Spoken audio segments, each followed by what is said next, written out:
work at a CVS open 24 hours a day. I've been working at this location for 3 years now, and I'm one of the higher-ups. I agreed to take on the overnight shifts because I believe it helps my chances of getting another promotion, and I like to be on my boss's good side. There would only be one employee working the 12 a.m. to 8 a.m. shift, as that's all that's really needed. Once the pharmacy opens at 9 a.m., that's when business usually picks up. The 2 employees before me left after I was set up. At my hours, so few customers come in that my job varies from cash register to simply stock working. The beeper at the front door that would go off would alert me when a customer would enter, so I'd know when to go back to the register and wait. A few hours into my shift, I went back to the register to check my phone, which I had charging, and I had a new voicemail from an unknown number. I pulled it up and listened. It was some weird voice on the other end that I couldn't tell belonged to a male or female, and I couldn't understand what they were saying. Like, the sound quality was terrible. The transcription was unavailable for that reason. Obviously, I just ignored it because everyone gets weird calls once in a while. As I continued doing stock work, my phone started to go off. I pulled out my phone and saw a bunch of texts from that number that just called. The first text said, "Call back when you can." The second one said, "I know you're at work, I'm coming to visit." The third one said, "What time are you working till?"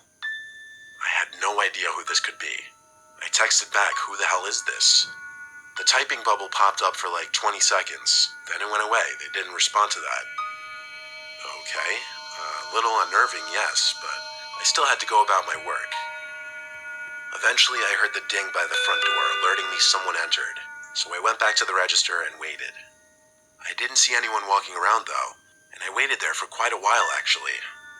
Eventually, I just decided, okay, that's enough waiting, and went back to stocking shelves.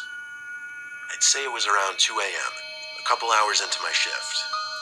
I got a new cart full of items from the back section, this time beauty products, the second aisle in the store.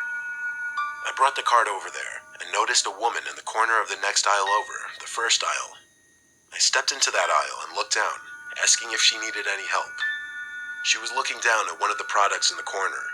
She didn't acknowledge me. Didn't know if she heard me or not, but I just felt awkward, so I left her alone. I walked back to the register just to wait there for her to finish up, and then I started getting more texts from that number. I was basically getting spammed with random messages that made no sense, except one that said, "I'm here." So I said screw it and I called the number. I heard a ringing sound coming from inside the store, and my heart started beating twice as fast. I felt a heavy feeling in my throat. I canceled the call, and the ringing stopped. I brought myself to walk over to that last aisle again, where the ringing was coming from. That woman was still there in that corner. I yelled, "Joke's over, I'm calling the cops, whoever you are." I almost knew it had to be some girl I knew playing a prank on me. I went back around the counter because for some reason I felt safer there. I really didn't want to call the police though. Instead, I called my best friend, who picked up on the first try. I asked him to think of anyone we knew with brunette hair who had my number and would be playing a prank on me like this.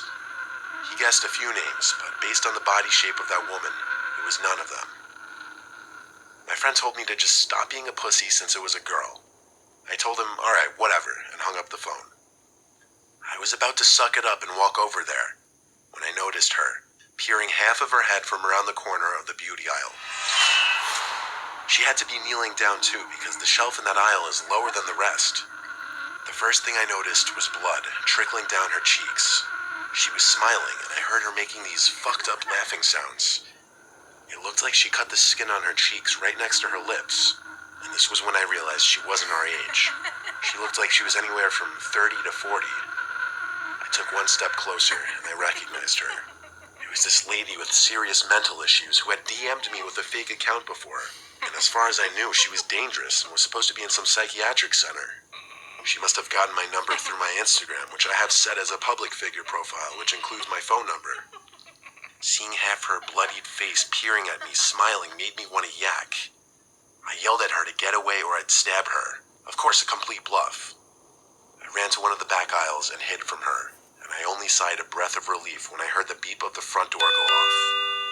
I went to go check if she was still there, but she wasn't.